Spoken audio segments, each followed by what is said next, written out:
Now before we get started, make sure to hit that subscribe button, comment, I subscribed, and I'll make sure to leave a reply. Now on to the video.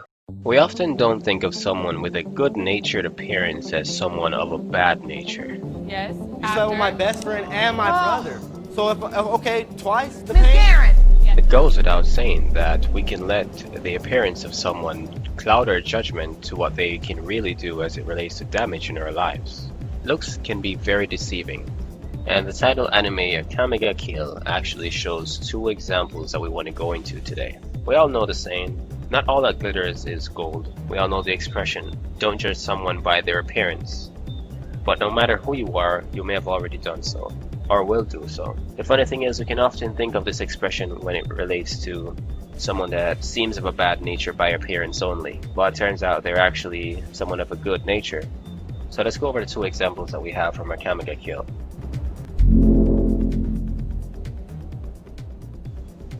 So we got our hero Tatsumi, who is interested in making a fortune so that he can bring that to save his village and bring it to a higher standard of living. So he's now gone off to seek that by becoming an officer in this high established place. He meets this girl with big boobs.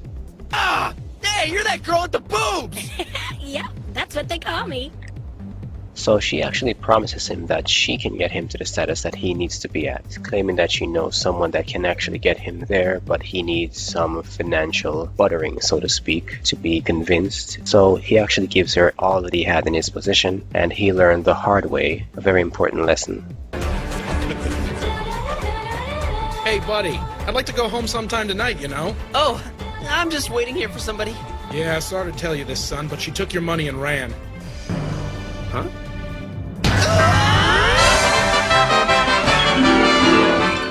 Now that is one example, of course, but the example that I wanted to show you was the fact that she's actually more than a con artist. Yeah, that's pretty bad, but still. The thing is, she's actually an assassin, which we learned by the end of the episode. Now if we were to just judge by her looks, we'd never realize that. Probably wouldn't have guessed that at first glance watching the episode going in. Except for the opening theme, of course. Then moving on to our second example. I believe our little encounter's been educational in more ways than you know, kid.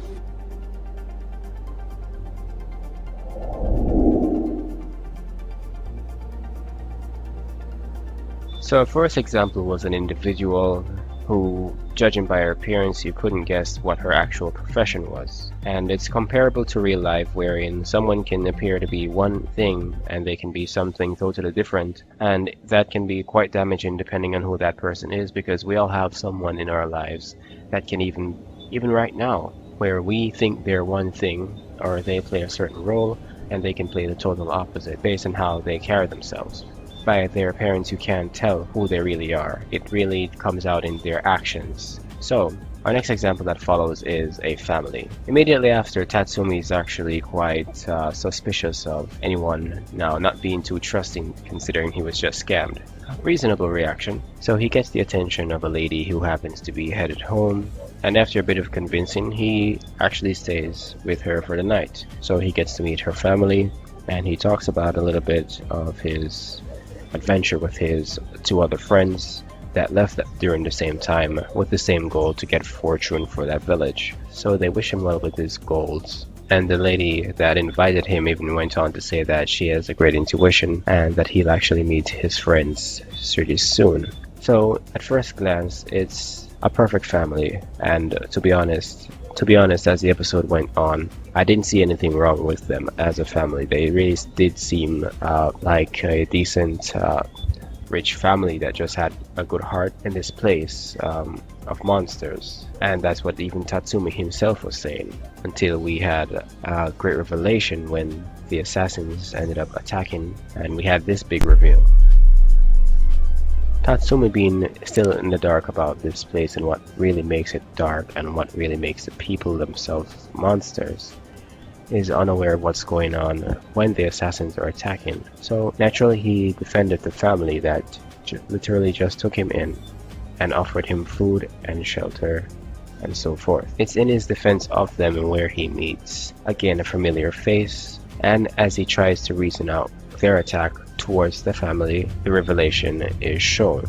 we learn that they literally take strangers to their land, people from different countries, outsiders, and torture them to death as a form of entertainment.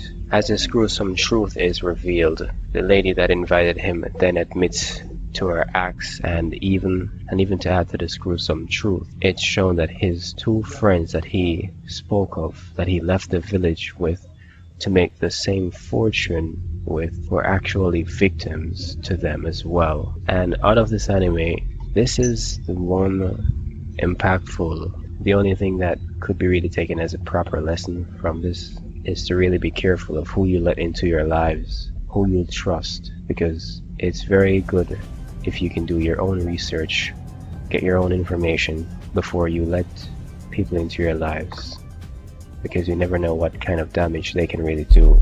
And one thing that's a very key important factor that goes into this is to watch by their actions. You learn a lot by their actions. You can never learn by just their appearance only, not always, because you'll always have people that are always seemingly good. They'll have ulterior motives in their minds, that in their hearts, motives that benefit them only. And as soon as they get it, you become the tortured, you become the victim. So it's important for you to always be careful. Be careful of who you let into your lives, and be aware of the fact that not because of their appearance, you're going to use that as the entirety of the judge of character. So those two examples were from Akame Kill. Here's two more as a bonus.